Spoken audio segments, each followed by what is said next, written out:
ویل هم د مهمو خبرونو په سر ټکو کوو.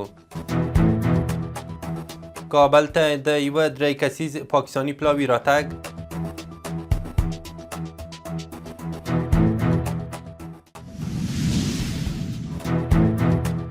په افغانستان کې د امریکایي وګړو زنداني کولو ته د امریکا غبرګون،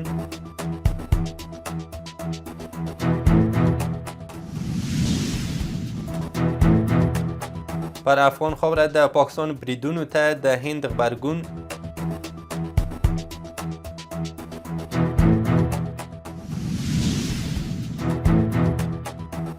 او امریکا ته د ایران تازه خبرداری.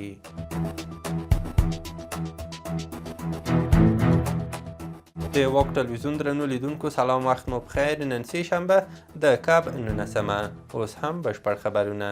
یوې باوري سرچینې رسنیو ته تایید کړي چې د مولانا فضل الرحمن خلیل په مشرۍ د پاکستان 3 کسیز پلاوی کابل ته راغلی دی.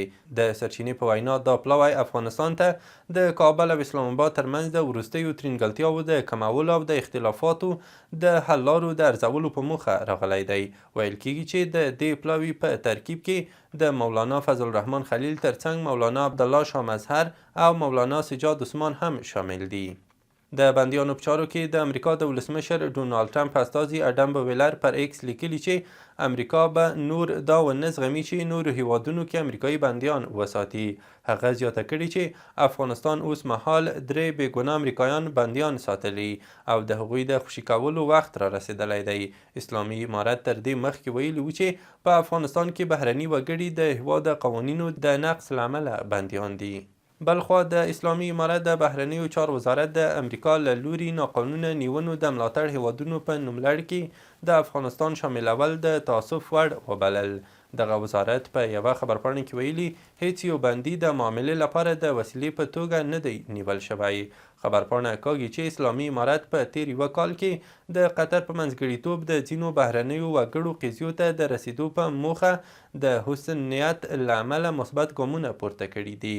د بهرنیو چارو وزارت خبرپاڼه کې راغلي چې دا مسایل د دواړو لورو ترمنځ د رغنده تعامل له لارې حل کېدای شي. په ملګرو ملتونو کې د هند دایمي استازي د افغانستان پر خاوره د پاکستان پوځي رژیم هوایي بریدونه په کلکه وغندل او دا د نړیوالو قوانینو د ملګرو ملتونو د منشور او د هیوادونو د حاکمیت له اصل څخه ښکاره سرغړونه وبلله. نوموړي ویلي چې دا د پاکستان لخوا لوی منافقت دی چې له یوې خوا د نړیوال قانون او اسلامي یووالي لوړ اصول بیانوي، خو له بلې خوا د روژې په مبارکه میاشت کې پر ملکي وګړو بې رحمه هوایي بریدونه ترسره کوي. همدارنګه نوموړي ویلي چې هیواد یې د افغانستان له ځمکنۍ بشپړتیا، ملي حاکمیت او خپلواکۍ څخه بشپړ ملاتړ کوي. د ملګرو ملتونو په امنیت شورا کې د چین دایمي استازي فو ګونګ د ډیورنډ فرضي کرښې په اوږدو کې د افغانستان او پاکستان ترمنځ د وروستیو نښتو له امله اندېښنه څرګنده کړې ده. نوموړي د امنیت شورا غونډې ته ویلي چې دواړه لوري باید له زغم څخه کار واخلي او د ترینګلتیاوو د زیاتېدو مخه ونیسي.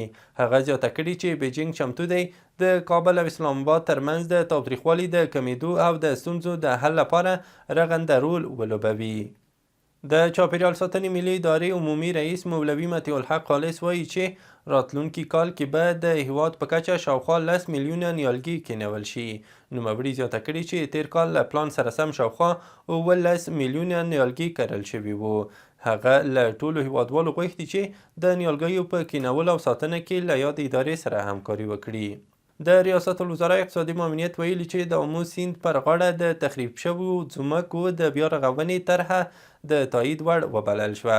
د دې طرحې له مخې به لومړی تخریب شوې ځمکې بیرته ورغول شي او وروسته به پرې کرنیز فارمونه، د مالدارۍ فارمونه او پروسس فابریکې جوړې شي چې با کیفیته محصولات به تولید او د زرګونو خلکو لپاره به کاري زمینه برابره کړي.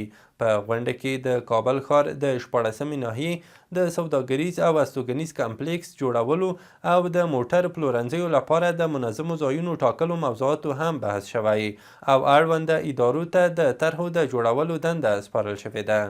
د پاکستاني پوځي رژیم په بریدونو کې تورخم ښارګوټ کې شاوخوا 150 دوکانونه سوځېدلي چې یو مارکیټ پکې په بشپړ ډول له منځه تللی دی. د ننګرهار والي محمد نعیم اخوند د زیانونو د ارزونې په موخه یو پلاوی تورخم ښارګوټي ته استولی ترڅو د سوداګرو د زیانونو کچه له نږدې وڅېړي او د لازم لاسنیوي لپاره یې پایلې له مسؤلینو سره شریکې کړي. یاد پلاوي له نږدې څخه د زیانمنو دوکانونو او مارکیټونو لیدنه وکړه او له هټیوالو سره یې د زیانونو د کچې ارزونې په موخه ناسته ترسره کړې ده. د عدلیې وزیر مولوي عبدالحکیم شرعي د لومړنیو توکو د نرخونو د کنټرول او د احتکار د مخنیوي کمیسیون مسؤلینو سره کتنه کې ټینګار کړی چې هره اداره او فرد باید د نرخونو د کنټرول په برخه کې خپل مسؤلیت ترسره کړي او د احتکار کوونکو د پیژندلو برخه کې هڅې وکړي. شرعي خبرداری ورکړی چې له احتکار کوونکو سره به قانوني چلند وشي. د ترکیې ساحلي ګارد په یوه خپره کړې خبرپاڼې کې ویلي چې د انطالیا په سمندر غاړو کې د یوې ربړي کښتۍ د ډوبېدو له امله لږ تر لږه 14 افغان پناه غوښتونکو چې 6 ماشومان هم پکې شامل دي خپل ژوند له لاسه ورکړی دی. په خبرپاڼه کې راغلي چې دغه کښتۍ سهار د ساحلي ګارد بې پیلوټه یعنی ډرون د انطالیا په اوبو کې وپېژندله. د کډوالۍ نړیوال سازمان یا IOM پر خپله ایکس پاڼه لیکلي چې د افغانستان په ختیځ کې د 2025 کال له زلزلو او جګړو ځپلو کورنیو ملاتړ کوي.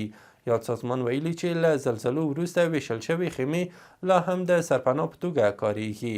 د کډوالۍ نړیوال سازمان زیاته کړې چې ډلې د هغو کورنیو پر ارزونې بوختې دي چې د وروستیو نښتو له امله اغېزمنې شوي دي. دا په داسې حال کې ده چې د تیر کال زلزلو د ځاني تلفاتو ترڅنګ ګڼ مالي زیانونه هم اړولي او ډیری کورنۍ بېځایه شوي دي. تر دې وړاندې د ملګرو ملتونو د بشردوستانه مرستو د همغږۍ دفتر یو چا ویلي و چې د پاکستان په وروستیو هوایي بریدونو کې 14,370 کورنۍ بېځایه شوي دي. د ټولګټو چارو وزارت خبر ورکړی چې په تیره اونۍ کې د اوسپنې پټلۍ له لارې څه باندې 183,000 میټریک ټنه انتقالات ترسره شوي دي. د یاد وزارت د معلوماتو له مخې د انتقالاتو له ډلې یوه برخه صادرات دي چې په تیره اونۍ کې 390 ټنه شوي او لویه برخه یې وچه میوه ده.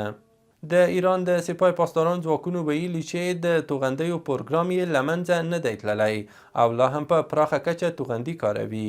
د ایران یو شمیر چارواکي هم وایي چې د امریکا او اسرائیل پلانونه بریالي نشول او ایران به پریکړه کوي چې جګړه څه وخت پای ته ورسیږي. همدارنګه د ایران د بهرني سیاست سلاکارانو ویلي چې له امریکا سره د خبرو امکان ډیر کم شوی او پوځ د اوږدې جګړې لپاره چمتو دی.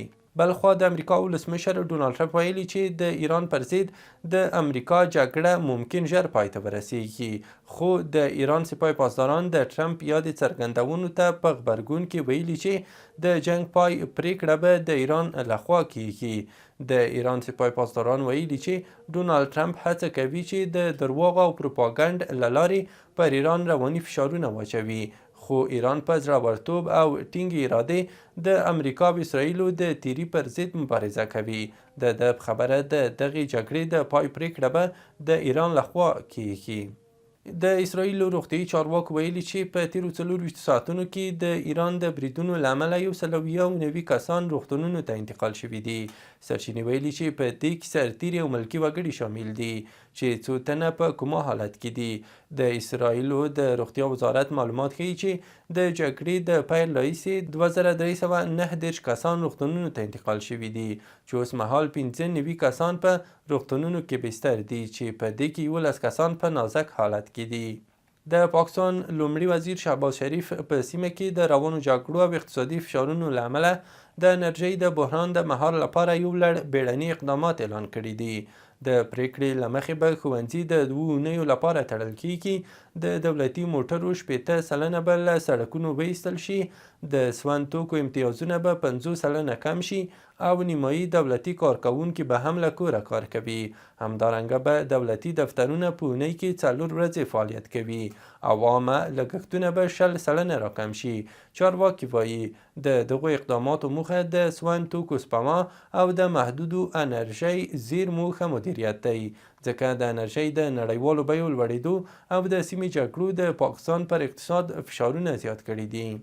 او وروستی خبر مهم ده چې د افغانستان کرکټ بورډ ویلي چې له سریلانکا سره راتلونکې لوبلړۍ ځنډېدلې ده. کرکټ بورډ ویلي تر دې دمه لا روښانه نه ده چې څه وخت او کوم هیواد ته دغه لوبلړۍ لیږدول کیږي. سرچینې زیاته کړي چې کرکټ بورډ په دې تړاو د پریکړې په حال کې دی.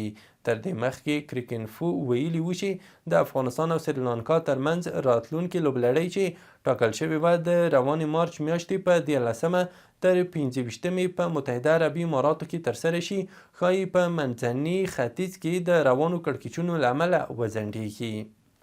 له ملتمو مننه. د هېواد، سیمې او نړۍ وروستي او مهم خبرونه مو همدومره وو.